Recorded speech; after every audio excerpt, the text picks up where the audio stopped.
A trapezoid is a quadrilateral with two parallel sides, base 1 and base 2.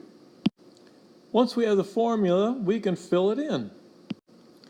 It doesn't matter which you call base 1 or base 2, either one works. So the height is 5 centimeters, the base is 4 centimeters, and another base is 10 centimeters. Half of 5 is 2.5. 4 plus 10 is 14. 2.5 centimeters times 14 centimeters is 35 centimeters squared, because it's area. In number 6, we're not looking for the total area. It gives that. We're looking for the height. The next step is combining the bases and then multiplying that by 1/2. 1/2 times 18 equals 9. So now we have 36 centimeters squared equals 9 centimeters times h.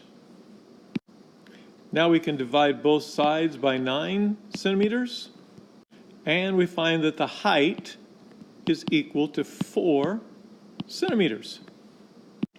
Centimeters squared divided by centimeters is centimeters.